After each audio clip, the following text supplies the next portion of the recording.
Postmodernism presents a threat not only to liberal democracy, but to modernity itself. That may sound like a bold or even a hyperbolic claim, but the reality is that the cluster of ideas and values at the root of postmodernism have broken the bounds of academia and gained great cultural power in Western society. The irrational and identitarian symptoms of postmodernism are easily recognizable and much criticized, but the ethos underlying them is not well understood. This is partly because postmodernists rarely explain themselves clearly, and partly because of the inherent contradictions and inconsistencies of a way of thought that denies that a stable reality or reliable knowledge exist. However, there are consistent ideas at the root of postmodernism, and understanding them is essential if we intend to counter them. They underlie the problems we see today in social justice activism, undermine the credibility of the left, and threaten to return us to an irrational and tribal pre-modern culture. Postmodernism, most simply, is an artistic and philosophical movement which began in France in the 1960s and produced bewildering art and even more bewildering theory. It drew on avant-garde and surrealist art and earlier philosophical ideas, particularly those of Nietzsche and Heidegger, for its anti-realism and rejection of the concept of the unified and coherent individual. It reacted against the liberal humanism of the modernist, artistic and intellectual movements, which its proponents saw as naively universalizing a Western,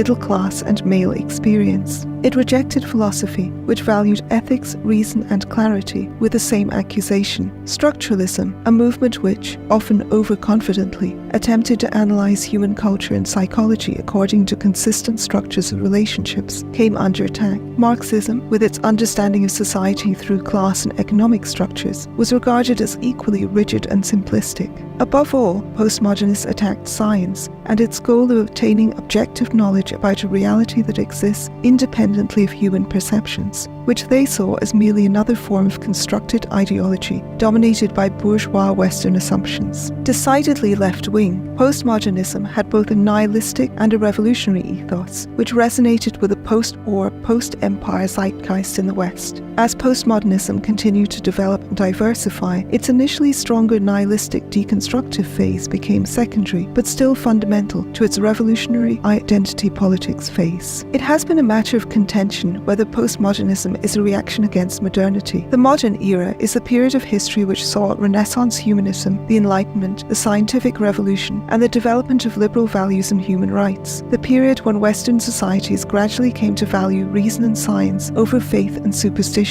as roots to knowledge, and developed a concept of the person as an individual member of the human race, deserving of rights and freedoms, rather than as part of various collectives subject to rigid hierarchical roles in society. The Encyclopedia Britannica says postmodernism, quote, is largely a reaction against the philosophical assumptions and values of the modern period of Western, specifically European, history, whilst the Stanford Encyclopedia of Philosophy denies this and says, rather its differences lie within modernity itself, and postmodernism is a continuation of modern thinking in another mode. I'd suggest that the difference lies in whether we see modernity in terms of what was produced or what was destroyed. If we see the essence of modernity as the development of science and reason, as well as humanism and universal liberalism, postmodernists are opposed to it. If we see modernity as the tearing down of structures of power, including feudalism, the church, patriarchy and empire, postmodernists are attempting to continue it, but their targets are now science, reason, humanism and liberalism. Consequently, the roots of postmodernism are inherently political and revolutionary, albeit in a destructive, or as they would term it, deconstructive way.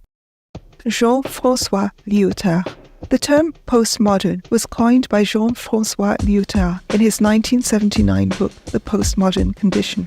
He defined the postmodern condition as, quote, an incredulity towards meta-narratives. A meta-narrative is a wide-ranging and cohesive explanation for large phenomena. Religions and other totalizing ideologies are meta-narratives in their attempts to explain the meaning of life or all of society's ills. Lyotard advocated replacing these with, quote, mini-narratives to get at smaller and more personal truths. He addressed Christianity and Marxism in this way, but also science. In his view, quote, there is a strict interlinkage between the kind of language called science and the kind called ethics and politics. By tying science and the knowledge it produces to government and power, he rejects its claim to objectivity. Lyotard describes this incredulous postmodern condition as a general one and argues that from the end of the 19th century, quote, an internal erosion of the legitimacy principle of knowledge began to cause a change in the status of knowledge. By the 1960s, the resulting doubt and demoralization of scientists, in Lyotard's words, had, quote, made an impact on the central problem of legitimization. No number of scientists telling him they are not demoralized, nor any more doubtful than befits the practitioners of method whose results are always provisional and whose hypotheses are never proven, could sway him from this. We see in Lyotard an explicit epistemic relativism, belief in personal or culturally specific truths or facts, and the advocacy of privileging, quote, lived experience over empirical evidence. We see, too, the promotion of a version of pluralism that privileges the views of minority groups over the general consensus of scientists or liberal democratic ethics, which are presented as authoritarian and dogmatic. This is consistent in postmodern thought. Michel Foucault.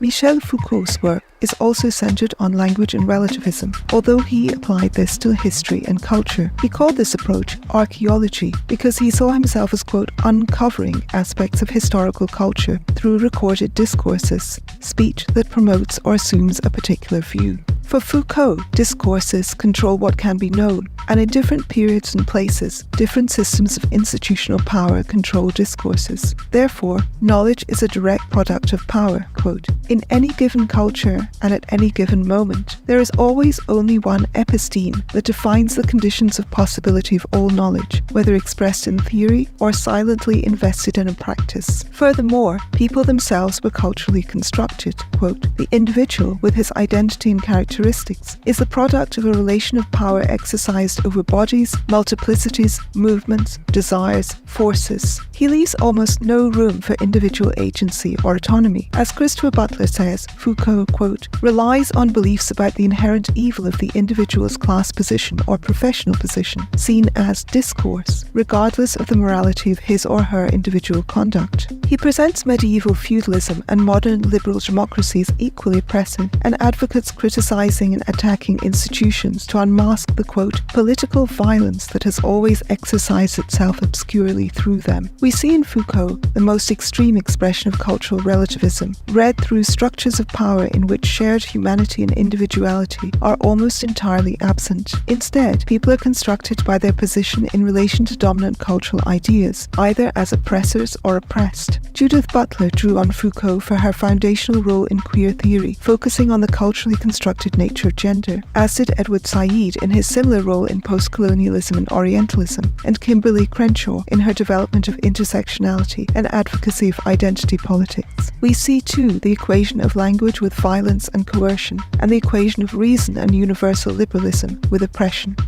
Jacques Derrida. It was Jacques Derrida who introduced the concept of deconstruction, and he too argued for cultural constructivism and cultural and personal relativism. He focuses even more explicitly on language. Derrida's best-known pronouncement, "There is no outside text," relates to his rejection of the idea that words refer to anything straightforwardly. Rather, quote, there are only contexts without any center of absolute anchoring. Therefore, the author of a text is not the authority on its meaning. The reader or listener makes their own equally valid meaning, and every text, quote, engenders infinitely new contexts in an absolutely non-saturable fashion. Derrida coined the term différence, which he derived from the verb différer, which means both to defer and to differ. This was to indicate that not only is meaning never final, but it is constructed by differences, specifically by oppositions. The word young only makes sense in its relation with the word old, and he argued, following Saussure, that meaning is constructed by the conflict of these elemental oppositions, which to him always form a positive and negative. Man is positive and woman negative. Occident is positive and Orient negative. He insisted that we are not dealing with a peaceful coexistence of vis-a-vis, but rather with a violent hierarchy. One of the two terms governs the other, axiologically, logically, etc., or has the upper hand. To deconstruct the opposition, first of all, is to overturn the hierarchy at a given moment. Deconstruction, therefore, involves inverting these perceived hierarchies, making woman and Orient positive and man and Occident negative. This is to be done ironically, to reveal the culturally constructed and arbitrary nature of these perceived oppositions in unequal conflict. We see in Derrida further relativism, both cultural and epistemic, and further justification for identity politics. There is an explicit denial that differences can be other than oppositional, and therefore a rejection of Enlightenment liberalism's values of overcoming differences and focusing on universal human rights and individual freedom and empowerment. We see here the basis of, quote, ironic misandry and the mantra, reverse racism isn't real, and the idea that identity dictates what can be understood. We see too a rejection of the need for clarity in speech and argument, and to understand the other's point of view and avoid misinterpretation. The intention of the speaker is irrelevant. What matters is the impact of speech. This, along with Foucauldian ideas, underlies the current belief in the deeply damaging nature of microaggressions and misuse of terminology related to gender, race, or sexuality. Lyotard, Foucault, and Derrida are just three of the founding fathers of postmodernism, but their ideas share common themes with other influential theorists, and will be taken up later by postmodernists who apply them to an increasingly diverse range of disciplines within the social sciences and humanities. We've seen that this includes an intense sensitivity to language on the level of the word, and a feeling that what the speaker means is less important than how it is received, no matter how radical the interpretation. Shared humanity and individuality are essentially illusions, and people are propagators or victims of discourses depending on their social position, a position that is dependent on identity far more than on their individual engagement with society. Morality is culturally relative, as is reality itself. Empirical evidence is suspect, and so are any culturally dominant ideas, including science, reason, and universal liberalism. Far more important are the lived experience, narratives, and beliefs of marginalized groups, all of which are equally quote-unquote true, but must now be privileged over Enlightenment values to reverse an oppressive, unjust, and entirely arbitrary social construction of reality, morality, and knowledge. The desire to smash the status quo, challenge widely held values and institutions, and champion the marginalized is absolutely liberal in ethos. Opposing it is resolutely conservative. This is the historical reality, but we are at a unique point in history where the status quo is fairly consistently liberal, with a liberalism that upholds the values of freedom, equal rights, and opportunities for everyone, regardless of gender, race, or sexuality. The result is confusion, in which lifelong liberals wishing to conserve this kind of liberal status quo find themselves considered conservative, and those wishing to avoid conservatism at all costs find themselves defending irrationalism and illiberalism. Whilst the first postmodernists mostly challenged discourse with discourse, the activists motivated by their ideas are becoming more authoritarian and following those ideas to their logical conclusion. Freedom of speech is under threat because speech is now dangerous. So dangerous that people considering themselves liberal can now justify responding to it with violence. The need to argue a case persuasively using reasoned argument is now often replaced with references to identity and pure rage. Despite all the evidence that racism, sexism, homophobia, transphobia, and xenophobia are at an all-time low in Western societies, leftist academics and social justice activists display a fatalistic pessimism enabled by postmodern interpretative reading practices that valorize confirmation bias. The authoritarian power of the postmodern academics and activists seems to be invisible to them, whilst being apparent to everyone else. As Andrew Sullivan says of intersectionality, it posits a classic orthodoxy through which all of human experience is explained, and through which all speech must be filtered. Like the Puritanism once familiar in New England, intersectionality controls language and the very terms of discourse. Postmodernism has become a Lyotardian meta-narrative, a Foucauldian system of discursive power, and a Derridean oppressive hierarchy. The logical problem of self-referentiality has been pointed out to postmodernists by philosophers fairly constantly, but it is one they have yet to address convincingly. As Christopher Butler points out, quote, the plausibility of Lyotard's claim for the decline of meta-narratives in the late 20th century ultimately depends upon an appeal to the cultural condition of an intellectual minority. In other words, Lyotard's claim comes directly from the discourses surrounding him in his bourgeois academic bubble, and is in fact a meta-narrative towards which he is not remotely incredulous. Equally, Foucault's argument that knowledge is historically contingent must itself be historically contingent, and one wonders why Derrida bothered to explain the infinite malleability of text at such length. If I could read his entire body of work and claim it to be a story about bunny rabbits with the same degree of authority.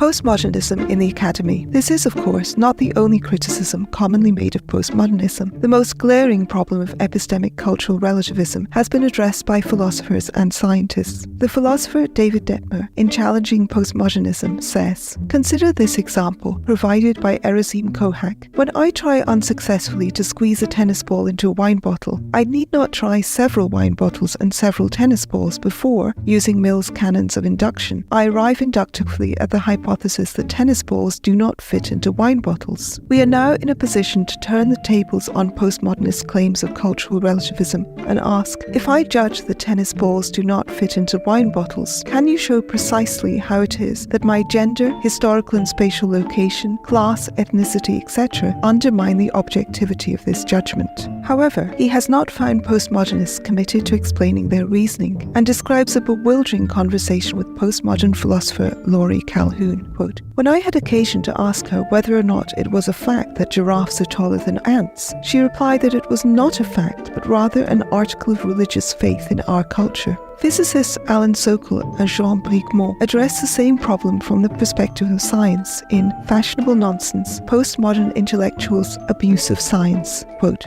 "Who could now seriously deny the grand narrative of evolution, except someone in the grip of a far less plausible master narrative such as creationism, and who would wish to deny the truth of basic physics? The answer was, some postmodernists." And, quote, "There is something very odd indeed in the belief that in looking, say, for causal laws or a unified theory, or in asking whether atoms really do obey the laws of quantum mechanics, the activities of scientists are somehow inherently bourgeois, or Eurocentric, or masculinist, or even militarist. How much of a threat is postmodernism to science? There are certainly some external attacks. In the 2017 protests against a talk given by Charles Murray at Middlebury, the protesters chanted as one, quote, "Science has always been used to legitimize racism, sexism, classism, transphobia, ableism and homophobia, all veiled as rational and fact and supported by the government and state. In this world today, there is little that is true fact." When the organizers of the March for Science tweeted, "Colonization, racism, immigration, native rights, sexism, ableism, queer, trans, intersex phobia and econ justice are scientific issues," many scientists immediately criticized this politicization of science and derailment of the focus on preservation of science to intersectional ideology. In South Africa, the hashtag Science Must Fall and hashtag Decolonize Science, progressive student movement, announced that science was only one way of knowing that people had been taught to accept. They suggested witchcraft as one alternative. Despite this, science as a methodology is not going anywhere. It cannot be adapted to include epistemic relativism and alternative ways of knowing. It can, however, lose public confidence and thereby state funding, and this is a threat not to be underestimated. Also, at a time in which world rulers doubt climate change, parents believe false claims that vaccines cause autism, and people turn to homeopaths and naturopaths for solutions to serious medical conditions, it is dangerous to the degree of an existential threat to further damage people's confidence in the empirical sciences. The social sciences and humanities, however, are in danger of changing out of all recognition. Some disciplines within the social sciences already have. Cultural anthropology, sociology, cultural studies and gender studies, for example, have succumbed almost entirely not only to moral relativism but epistemic relativism. English literature too, in my experience, is teaching a thoroughly postmodern orthodoxy. Philosophy, as we have seen, is divided. So is history. Empirical historians are often criticized by the postmodernists among us for claiming to know what really happened in the past. Christopher Butler recalls Diane Purkis's accusation that Keith Thomas was enabling a myth that grounded men's historical identity in the powerlessness and speechlessness of women when he provided evidence that accused witches were usually powerless beggar women. Presumably, he should have claimed, against the evidence, that they were wealthy women, or better still, men. As Butler says, it seems as though Thomas's empirical claims here have simply run foul of Purkis's rival organizing principle for historical narrative, that it should be used to support contemporary notions of female empowerment. I encountered the same problem when trying to write about race and gender at the turn of the 17th century. I'd argue that Shakespeare's audiences would not have found Desdemona's attraction to Black Othello, who is Christian and a soldier for Venice, so difficult to understand, because prejudice against skin colour did not become prevalent until a little later in the 17th century, when the Atlantic slave trade gained steam. and that religious and national differences were far more profound before that. I was told this was problematic by an eminent professor and asked how black communities in contemporary America would feel about my claim. If today's African Americans felt badly about it, it was implied, it either could not have been true in the 17th century or it is morally wrong to mention it. As Christopher Butler says, postmodernist thought sees the culture as containing a number of perpetually competing stories, whose effectiveness depends not so much on an appeal to an independent standard of judgment, as upon their appeal to the communities in which they circulate. I fear for the future of the humanities.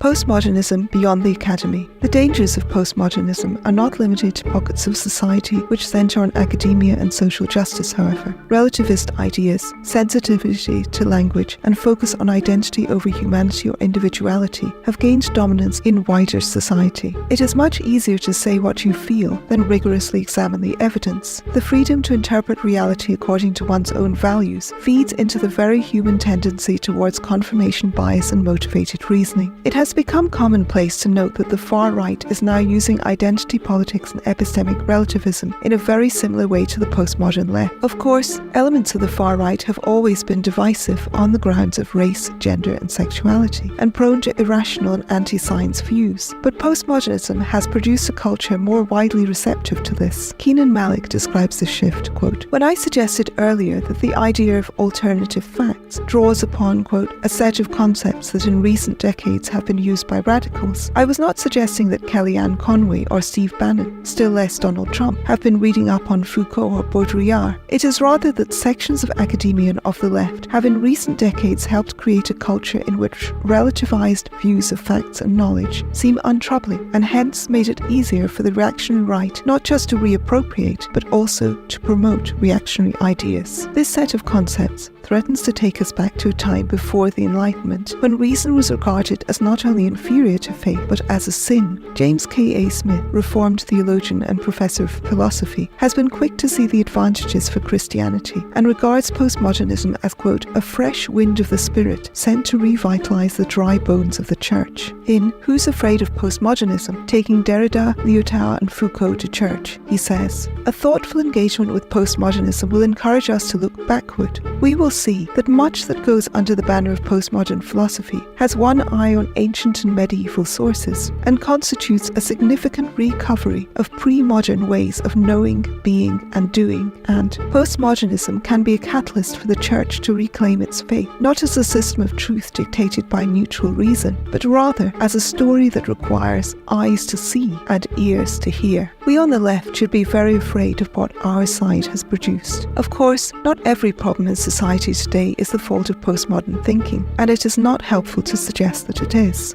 The rise of populism and nationalism in the US and across Europe are also due to a strong existing far right and the fear of Islamism produced by the refugee crisis. Taking a rigidly anti-SJW stance and blaming everything on this element of the left is itself rife with motivated reasoning and confirmation bias. The left is not responsible for the far right or the religious right or secular nationalism, but it is responsible for not engaging with reasonable concerns reasonably and thereby making itself harder for reasonable people to support. It is responsible for its own fragmentation, purity demands and divisiveness, which make even the far right appear comparatively coherent and cohesive. In order to regain credibility, the left needs to recover a strong, coherent and reasonable liberalism. To do this, we need to out-discourse the postmodern left. We need to meet their oppositions, divisions and hierarchies with universal principles of freedom, equality and justice. There must be a consistency of liberal principles in opposition to all attempts to evaluate or limit people by race, gender or sexuality. We must address concerns about immigration, globalism and authoritarian identity politics currently empowering the far right, rather than calling people who express them racist, sexist or homophobic and accusing them of wanting to commit verbal violence. We can do this whilst continuing to oppose authoritarian factions of the right who genuinely are racist, sexist and homophobic, but can now hide behind a facade of reasonable opposition to the postmodern left. right. Our current crisis is not one of left versus right, but of consistency, reason, humility, and universal liberalism versus inconsistency, irrationalism, zealous certainty, and tribal authoritarianism. The future of freedom, equality, and justice looks equally bleak whether the postmodern left or the post-truth right wins this current war. Those of us who value liberal democracy and the fruits of the Enlightenment and scientific revolution and modernity itself must provide a better option. Thank you for listening.